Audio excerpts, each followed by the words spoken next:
হ্যাঁ বন্ধুরা, তোমরা কেমন আছো? সকালে ভালো আছো আশা করি। আমিও ঘুম থেকে উঠে সকাল সকাল পড়াতে যাব, তারপর এসে পড়তে বসবো। যেহেতু পরীক্ষা খুব দোরগোড়ায় চলে এসেছে, প্রস্তুতি নিতে হবে।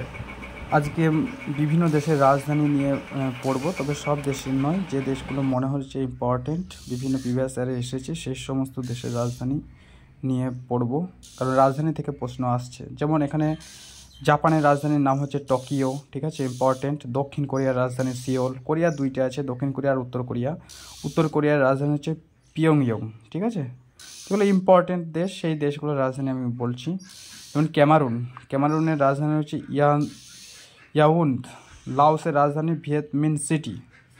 লেবাননের রাজধানী হচ্ছে বেরুট, চেকোস্লোভাকিয়া, ঠিক আছে। এদের রাজধানী হচ্ছে প্রাগ, চেকোস্লোভাকিয়ার রাজধানী প্রাগ। ইতালির রাজধানী রোম, ইম্পর্টেন্ট, ইতালির রাজধানী রোম। কিউবাকে চিনির পাত্র বলা হয়। কিউবার রাজধানী হচ্ছে হাভানা। ইসরায়েলের রাজধানী হচ্ছে জেরুজালেম। ইসরায়েলের রাজধানীর নাম কি? জেরুজালেম। বুলগেরিয়ার রাজধানী সোফিয়া। ফিলিপিন্সের রাজধানী হচ্ছে ম্যানিলা, ঠিক আছে। এগুলো ইম্পর্টেন্ট ওর মধ্যে। তারপরে হচ্ছে নেদারল্যান্ডের রাজধানী আমস্টারডাম। বেলজিয়ামের রাজধানী ব্রাসেলস। পাকিস্তানের রাজধানী ইসলামাবাদ। নামিবিয়ার রাজধানী ওয়েলিংটন। অস্ট্রেলিয়ার রাজধানী ক্যানবেরা। অস্ট্রিয়া আর অস্ট্রেলিয়া আলাদা। অস্ট্রিয়ার রাজধানী ভিয়েনা। এই ভিয়েনার মধ্যে অনেক সদর দপ্তর রয়েছে, ঠিক আছে। মরক্কোর রাজধানী রাবাত। জর্ডনের রাজধানী আম্মান, ইম্পর্টেন্ট। সুইডেনের রাজধানী স্টকহোম, খুবই ইম্পর্টেন্ট। সিরিয়ার রাজধানী দামাস্কাস, ইম্পর্টেন্ট। ইরাকের রাজধানী বাগদাদ। এই মধ্যপ্রাচ্যের এই দেশগুলো ইম্পর্টেন্ট। সিরিয়া, ইরাক, ইরান, ঠিক আছে। সুদানের রাজধানী খার্তুম। সুদানের রাজধানী কোথায়? খার্তুম, ঠিক আছে। তারপরে এদিকের মধ্যে ভারতের কোথায় রাজধানী বলার দরকার নেই। স্পেনের রাজধানী মাদ্রিদ। আয়ারল্যান্ডের রাজধানী ডাফলিন। মায়ানমারের রাজধানী নাইপিদা, ইম্পর্টেন্ট, ঠিক আছে। তেহরান, ইরানের রাজধানীর নাম তেহরান। ইজিপ্টের রাজধানী কায়রো, ঠিক আছে। আইসল্যান্ডের রাজধানী রিজাভিক, আইসল্যান্ডের রাজধানী। এই দেশগুলো মোটামুটি ইম্পর্টেন্ট, ঠিক আছে। আলজেরিয়ার রাজধানী আলজিয়াস, বেশ বৃহত্তম একটা দেশ আলজেরিয়া, ঠিক আছে। ডেনমার্কের রাজধানী কোপেনহেগেন, খুবই ইম্পর্টেন্ট, ডেনমার্কের রাজধানী। তারপর আফগানিস্তান, কাবুল, আমাদের ভারতবর্ষের প্রতিবেশী দেশ। সবথেকে কম সীমানা রয়েছে আফগানিস্তানের সঙ্গে ভারতের। কলম্বার রাজধানী হচ্ছে বোগাটু। জিম্বাবুয়ের রাজধানী হারারে। চীনের রাজধানী বলার দরকার নেই, মোটামুটি সবাই জানে যে এশিয়ার মধ্যে সবথেকে বৃহত্তম দেশ চীন। তার রাজধানী হচ্ছে বেজিং। চীন বিশ্বের চতুর্থ বৃহত্তম দেশ। চিলি, সবথেকে বেশি তামা পাওয়া যায়। চিলির রাজধানী হচ্ছে সান্তিয়াগো। কঙ্গোর রাজধানী ব্রাজাভিল। ইয়েমেনের রাজধানী সানা। যুগোস্লোভিয়ার রাজধানী বেলগ্রেড, ঠিক আছে। তারপরে মেক্সিকোর রাজধানী মেক্সিকো সিটি। রাশিয়ার রাজধানী তো মস্কো। এগুলো মোটামুটি সবাই জানে। রাশিয়া বিশ্বের সবথেকে বৃহত্তম দেশ। নিউজিল্যান্ডের রাজধানী ওয়েলিংটন। পর্তুগালের রাজধানী লিসবন, ঠিক আছে।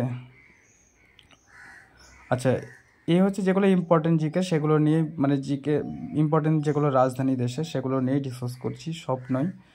আসলে 193টি দেশ আছে, তার মধ্যে কিছু দেশ আছে সেগুলো ইম্পর্টেন্ট। সেগুলো কোন দেশ থেকে জিকে কমন আসবে কেউ বলতে পারবে না। আচ্ছা, কাতারের রাজধানী দোহা। কুয়েতের রাজধানী কুয়েত সিটি, ঠিক আছে। ওমানের রাজধানী মাস্কট। গ্রিসের রাজধানী অ্যাথেন্স, ঠিক আছে। এগুলো যেগুলো ইম্পর্টেন্ট মনে হলো আমি সেগুলো নিয়ে বললাম।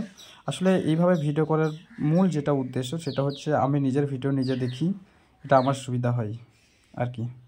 তো এ হচ্ছে ব্যাপার। তো জিকেগুলো একটু ভালো করে পড়াশোনা করো, যেহেতু এক্সাম আছে। মুদ্রা থেকে প্রশ্ন আসবে, সেটা কোন দেশের মুদ্রা থেকে আসবে সে কথা বলা সম্ভব নয়, তবে যে কোনো দেশের থেকে একটা মুদ্রা থেকে প্রশ্ন আসতে পারে।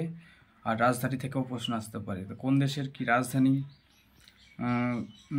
অনেক দেশ আছে, প্রায় 193, তার মধ্যে আমি ধরে নিলাম 90টা দেশ খুবই ইম্পর্টেন্ট, সেখান থেকে রাজধানী থেকে প্রশ্ন আসবে আর কি। তো মোটামুটিভাবে যেগুলো ইম্পর্টেন্ট দেশ সেই দেশের রাজধানীগুলো পড়ে নেবে, সেখান থেকে প্রশ্ন আসার সম্ভাবনা আছে। তো যাই হোক, ভিডিও বেশি লেন্থলি করছি না। যদি আমার ভিডিওটা ভালো লাগে তাহলে সকলে লাইক কমেন্ট শেয়ার করবেন। আসলে এইভাবে ভিডিও বানানোর মূল উদ্দেশ্য হচ্ছে এইগুলো আমি পরবর্তীকালে দেখলে আমার আবার মনে পড়বে, যেহেতু আমি তোর কম্পিউটার নেই, একবার পড়ে নিলাম সারা জীবন মনে থাকবে সেমন ব্যাপার নেই। পরবর্তীকালে এগুলো পড়লে পরে শুনলে পরে আবার সম্পূর্ণভাবে আমারই মনে পড়ে যাবে।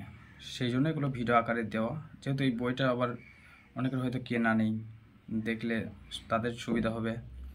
আর নিজের ভিডিও নিজে দেখলে আরও বেশি মনে থাকে আর কি প্রশ্নগুলো, সেই জন্য এগুলো ভিডিও আকারে দেখা, মানে ভিডিও করে ছেড়ে দেওয়া, আদার্স অন্য কোনো উদ্দেশ্য আমার নেই।